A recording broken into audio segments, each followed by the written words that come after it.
Welcome to the 4th episode of Drunk Powerscaling, the show where I hungoverly powerscale my favourite characters. I figured I'd complete the Mortal Kombat trilogy with the franchise's former poster boy, Scorpion. He arguably has the most material to work with, so this should be fun. For you anyway. So let's break down the Grandmaster of the Shirai Ryu. Takahashi Takeda. Hanzo Hasashi.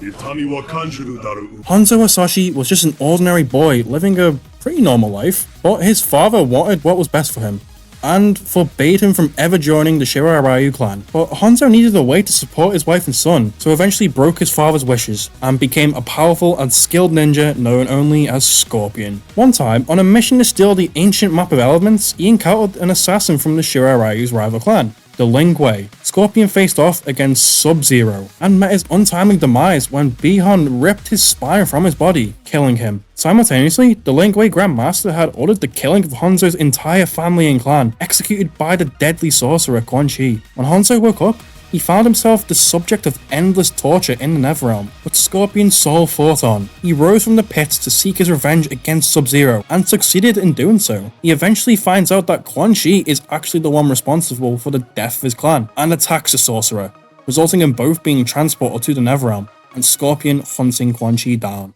In the second timeline, instead of being a demon operating independently, seeking out those who have wronged him, he ends up becoming a servant of Quan Chi, who promised to give Scorpion the vengeance he desperately longed for. Scorpion continues to act on behalf of the evil necromancer and his Brotherhood of Shadow, until Raiden and the heroes are able to free some of Quan Chi's revenants from imprisonment, of which Hanzo was included. He was freed from his spectre state, but still retained his hellish abilities through a curse. Hanzo at this point had felt remorse for all the lives he took under Quan Chi's service, and promised to devote his life to making amends. He reformed the Shirai Ryu, took up an apprentice in Takeda Takahashi, and helped Earthrealm in preventing Chronica, the Keeper of Time, from resetting the universe to achieve her new era. However, after cheating death multiple times, it finally caught up to him. Even in death, however, Hanzo sought to make things right, ensuring that his past self would not go down the route he did. He entrusted him to take his place in his clan. Hanzo Hasashi lived a life of regret, but in the end, fully realized the meaning of dying as a hero, and his clan will carry on his legacy. Until the new era where the right is completely shit all over Hanzo, but that's a story for another day. So, let's move on to Hanzo's abilities.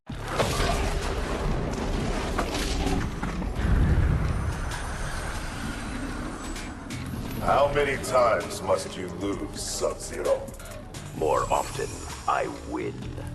Not against me. He's an expert in 4 different Chinese martial arts: Hapkido, Higua, Moifa, and Mugai Ryu. As a Spectre, he possesses insane durability to things like impalement or lava. More interestingly, Scorpion is able to resurrect himself after death if he's able to balance out his demonic side. This does not make him unkillable, however. Whilst in the Netherrealm, his powers gradually increase. Of course, he has his iconic kunai spear that can be used as a short-range weapon or a move that drags his opponent to him. In relation, he possesses a mace spear. Scorpion wields a variety of swords at his disposal that can be engulfed in hellfire. He also possesses a battle axe for all his cooking and chopping needs. Scorpion keeps a personal poison collection either on his person or within the Shirai Ryu temple. Contents of this collection remain mostly unknown. However, one of the items used on screen is a psychedelic that Forest Fox steals and uses on Hanzo himself to put him in a state of mental entropy, the target reliving their worst nightmares. As a gift from Shao Kahn, the Death Stone allows Hanzo to summon the dead and control and sense fused beings like Ermac. Additionally, he can teleport, use Hellfire from up close or at range, allowing Hanzo to burn souls. He's also immune to fire. He can create portals and summon Shirai Ryu, undead, or demons to assist him in combat. He can turn himself intangible, and possesses a spirit form after death, allowing him to fly, speak through others, and regenerate his body. Finally, after being drowned in lava, he can come back as Inferno Scorpion, gaining a boost in strength. However, this is only within the Shaolin Monk's timeline, like the vast arsenal, in which he uses to achieve quite the list of physical feats. Zakatan warriors are legendary. Then why don't you flee, Earthrealmer? The Shirai Ryu embrace danger. He destroyed a stone tablet with his spear, ripped Bi-Han's spine and incinerated him, ripped Goro's skull out. He's one-shot Su Hao. He's killed Hydro. He's very likely beaten your favorite character before. After teleporting, he created this explosion. He's killed Quan Chi, who whilst morphed into Bi-Han, created a large ice construct. He's comparable to Kuai Liang, who froze a city twice. He scales the Rain, who destroyed all the realm's capital. He's comparable to high-ranking special forces members like Sonya and Jax, who can defeat Tremor in combat. combat. This is notable since Tremor can create citywide earthquakes that can topple Outworld's capital. He's harmed Raiden before, who can create massive storms and destroy temples. Raiden possesses power on par with the Big Bang. Of course, the scaling is iffy, but jobbers like Scarlet can overpower Fujin, who assisted Raiden in that Big Bang feat, so it's not unreasonable. Hanzo has almost killed a Kamidogu empowered Raiden before, so it may be plausible that he does actually scale to these high-end feats. Hell, Bihan himself beat the 4 elemental gods, Fujin included, so Raiden scaling is completely plausible. I've touched on this in the previous 2 episodes, but via the infinite timelines created in MK1, equal versions to the main Scorpion have killed Kronika, who had control over time across the infinite universe. Although this scaling is iffy, it is still plausible, though Hanzo is anywhere between small city level to universal depending on your stance on Raiden and Kronika scaling. Now let's move on to speed. Again we meet. Again and always. Again you will suffer. He snatched a baby off of Baraka before he can notice, and keep pace with Sub-Zero, who can dodge missiles. He's dodged several of Quan Chi's attacks, who can intercept Raiden's lightning. Shinnok can intercept Raiden's lightning, making this consistent, and Raiden can move as fast as lightning himself. He scales to characters like Sonya, who can move with Kano's lasers, as well as keep up with Kotal Kahn, who can shoot beams of light directly from the sun. Mortal Kombat speed scaling is something fairly straightforward, to be honest, which is nice. Most of the franchise's roster can get a relativistic plus speed, depending on your stance on how fast Kotal's light beams are. I definitely argue for the higher end feats. Now, let's talk durability. Where is the Lin Kuei, Sub-Zero? He killed my family and clan.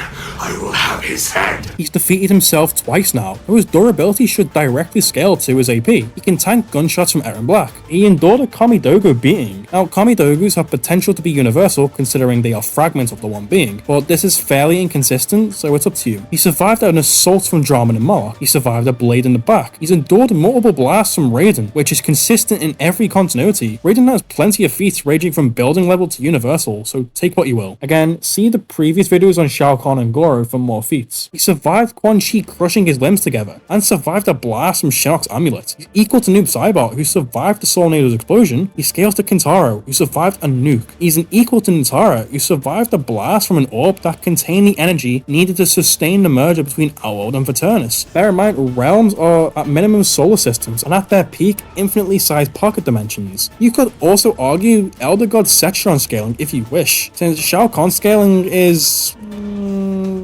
kinda iffy, but not impossible. I mean, other characters have harmed Setron pretty casually, so go see the previous 2 videos for a full explanation on it, because I can't be bothered with the same feats again. So, Hanzo's scaling for durability is between city or planet level. Take your pick. And with that, we're done. Honestly, after making these 3 videos, I've come to the conclusion that talking about Mortal Kombat scaling is fun the first time, but boring beyond that, since every character scales pretty closely to each other. Not to mention, speed is the only consistent stat across the board. Everything else really is up to your interpretation. It's why I didn't really give a de facto stance on anything. Versus scaling should be fun, so it's down to you which feats you buy is plausible, which is why I give a broad range. Attack potency is too inconsistent, with MK1 messing everything up due to potential Kronika scaling. It doesn't make sense, but it's not exactly impossible. This sucks too, since MK has some of the best versus matchups out there. Even if you ignore the high-end scaling, everyone is at city level. Will I ever do another MK episode? Probably. I have 3 more characters in mind that I'd like to cover, but other franchises are gonna come first. With that being said, I hope you enjoyed. Stay safe, and as always, be excellent to each other. That is not me.